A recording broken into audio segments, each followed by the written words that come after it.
الحمدللہ رب العالمین والصلاة والسلام علی سید الانبیاء والمرسلین اما بعد فاعوذ باللہ السمیع العلیم من الشیطان الرجیم بسم اللہ الرحمن الرحیم السلام علیکم ورحمۃ اللہ وبرکاتہ۔ آج کے ہماری گفتگو کا موضوع رمضان المبارک دعاؤں کی کثرت کا مہینہ۔ قرآن مجید میں اللہ سبحانہ و تعالیٰ نے رمضان المبارک کے احکام و مسائل بیان کرتے ہوئے درمیان میں دعا مانگنے کی ترغیب دی ہے۔ فرمایا اعوذ باللہ السمیع العلیم من الشیطان الرجیم وَإِذَا سَأَلَكَ عِبَادِي عَنِّي فَإِنِّي قَرِيبٌ أُجِيبُ دَعْوَةَ الدَّاعِ إِذَا دَعَانِ فَلْيَسْتَجِيبُوا لِي وَلْيُؤْمِنُوا بِي صدق اللہ العظیم۔ جب میرے بندے آپ سے میرے متعلق پوچھیں تو انہیں بتا دیجئے کہ میں قریب ہوں، پکار کرنے والے کی پکار کو قبول کرتا ہوں جب بھی وہ مجھ کو پکارے۔ لوگوں کو چاہیے کہ وہ بھی میری بات مانیں اور مجھ پر ایمان لائیں۔ اس کے بارے میں حضور ضیاء الامت حضرت جسٹس پیر محمد کرم شاہ الازہری رحمۃ اللہ علیہ فرماتے ہیں کہ کس قدر پیاری آیت ہے کہ ہجوم بلا میں، طوفان مصائب میں، گرداب ہلاکت میں گھیرے ہوئے شکستہ دل اور پریشان انسان کے لیے چند لفظوں میں اطمینان و سکون کا کیا روح پرور پیغام عطا فرمایا۔ آپ غور فرمائیے فَإِنِّي قریب کہ دو لفظوں میں راحت و اطمینان کی ایک دنیا سمیٹ کر رکھ دی۔ اس آیت مبارکہ سے علماء و مفسرین نے یہ استدلال کیا ہے کہ اس انداز بیان سے اللہ تعالیٰ کی مرضی یوں معلوم ہوتی ہے کہ رمضان المبارک میں دعاؤں کا بھی خصوصی اہتمام کیا جائے، کیونکہ روزہ ایک اخلاص عمل کا بہترین نمونہ ہے۔ دوسرے روزے کی حالت میں انسان نیکیاں بھی زیادہ کرتا ہے، راتوں کو قیام اور توبہ کرتا ہے، اور یہ سارے عمل انسان کو اللہ کے قریب کرنے والے ہیں۔ نبی کریم صلی اللہ علیہ وسلم کا یہ ارشاد بھی ایک نعمت ہے۔ آپ صلی اللہ علیہ وسلم نے فرمایا کہ رمضان المبارک کے ہر دن اور ہر رات میں ہر مسلمان کے لیے ایک ایسی دعا ہے جسے قبولیت سے نوازا جاتا ہے۔ اس لیے اس مہینے میں اللہ تعالیٰ سے خوب دعائیں کرنی چاہیے، خصوصاً افطاری اور رات کے پچھلے پہر میں، کہ جب اللہ تعالیٰ خود آسمان دنیا پر نزول فرماتا ہے اور لوگوں سے کہتا ہے کہ مجھ سے مانگو، میں تمہاری دعاؤں کو قبول کروں گا۔ سیدی ضیاء الامت حضرت جسٹس پیر محمد کرم شاہ الازہری رحمۃ اللہ تعالیٰ علیہ فرماتے ہیں کہ ممکن ہے کسی کو یہ شک گزرے کہ میں سالہ سال سے دعائیں کر رہا ہوں، دعائیں کرتے ہوئے گزر گئے ہیں، لیکن میری دعا کو شرف قبولیت نہیں بخشا جاتا۔ تو اس کی بڑی وجہ نبی کریم صلی اللہ علیہ وسلم نے ایک شخص کا ذکر کرتے ہوئے ارشاد فرمایا کہ ایک انسان دور دراز کا سفر کرتا ہے، اور وہ اللہ کی بارگاہ سے دعا مانگتا ہے، اس کے بال پراگندہ ہیں، اس کا جسم گرد آلود ہے، لیکن اس کا کھانا، اس کا پینا، اس کا لباس حرام کی کمائی کا ہے، اور اس کے جو پیٹ میں غذا ہے وہ بھی حرام کی ہے۔ تو آپ خود اندازہ لگائیں کہ ایسے حرام خور کی دعا کیسے قبول ہوگی۔ اس لیے دعا کی قبولیت کے لیے رزق حلال کا ہونا بھی ضروری ہے۔ اسی لیے ترمذی شریف میں سرکار دو عالم صلی اللہ علیہ وسلم کی حدیث طیبہ ہے، اللہ سے اس طرح دعا کرو کہ تمہیں اپنی دعا کی قبولیت کا یقین ہو کہ یہ دعا ضرور قبول کی جائے گی، اور یہ بھی جان لو کہ اللہ تعالیٰ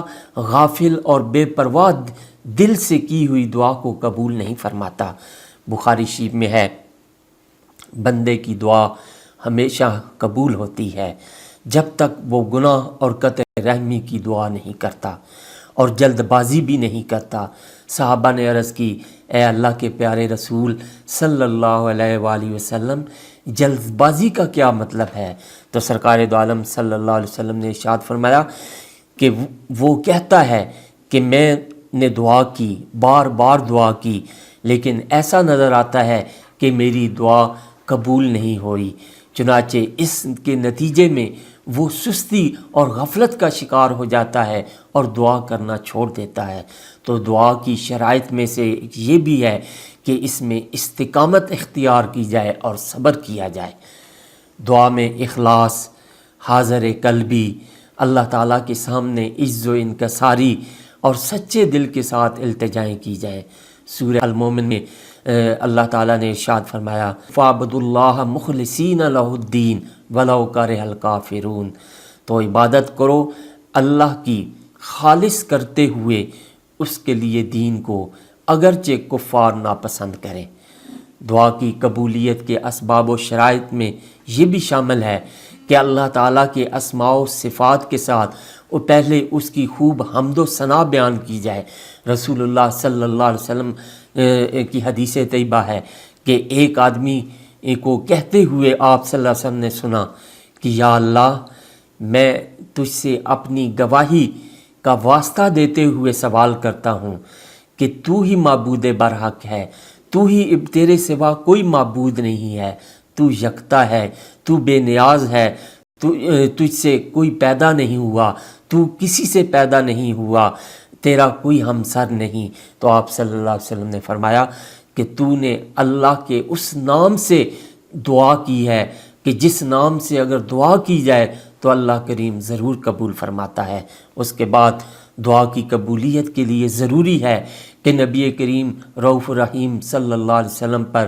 درود و سلام پیش کیا جائے، کیونکہ جب تک دعا کے جو ہے وہ دعا سے پہلے یا آخر میں درود و سلام نہ پڑھا جائے تو وہ دعا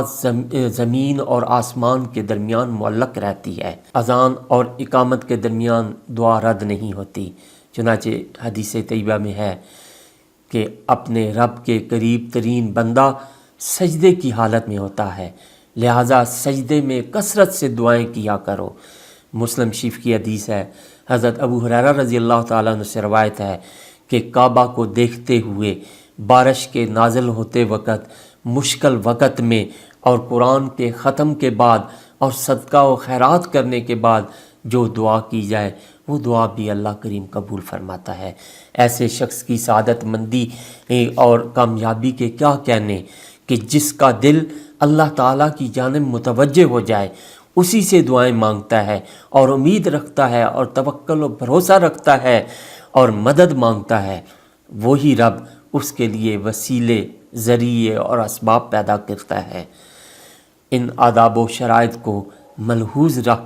رکھتے ہوئے اگر دعا کی جائے تو وہ یقیناً قبول ہوتی ہے، کیونکہ یہ دعا عبادت ہے اور اس کا بدلہ یا تو رب کریم وہی چیز عطا فرما کر کرتا ہے، یا اس سے بہتر چیز عطا فرماتا ہے، یا قیامت کے دن اس کے لیے اس دعا کا ذخیرہ کر دیا جاتا ہے۔ اس لیے اس کی ذات سے کبھی مایوس نہیں ہونا چاہیے اور شیطان کے ہتھ کنڈوں میں نہیں آنا چاہیے۔ مسند احمد کی حدیث اس بات کی تصدیق کرتی ہے کہ سرکار دو عالم صلی اللہ علیہ وسلم نے ارشاد فرمایا، جو مسلمان دعا کرتا ہے، کوئی بھی دعا کرتا ہے، بشرطے کہ وہ گناہ اور قطع رحمی کی نہ ہو، تو اللہ تعالیٰ اس دعا کے بدلے اسے 3 چیزوں میں سے کوئی ایک چیز عطا فرماتا ہے۔ یا تو اس کی دعا کو فی الفور قبول کر لیا جاتا ہے،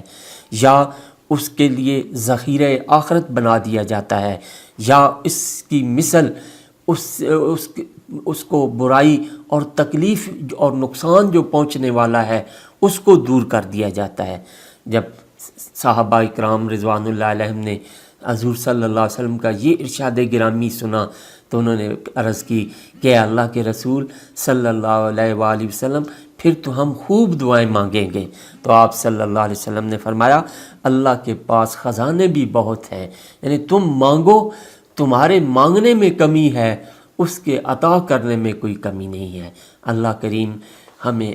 ایسا دل عطا فرمائے جو اس کی بارگاہ میں کی طرف متوجہ رہے، اس کے سامنے عاجز و انکساری جو ہے وہ کرنے کی توفیق عطا فرمائے، اور اللہ کریم ہماری دعاؤں اور التجاؤں کو اپنی بارگاہ میں شرف قبولیت عطا فرمائے، اور اس رمضان شریف کے صدقے ہمیں ایسی دعائیں کرنے کی توفیق عطا فرمائے جن سے ہماری یہ دنیا بھی سنورے اور ہماری آخرت بھی سنور جائے۔ وآخر دعوانا ان الحمد للہ رب العالمین۔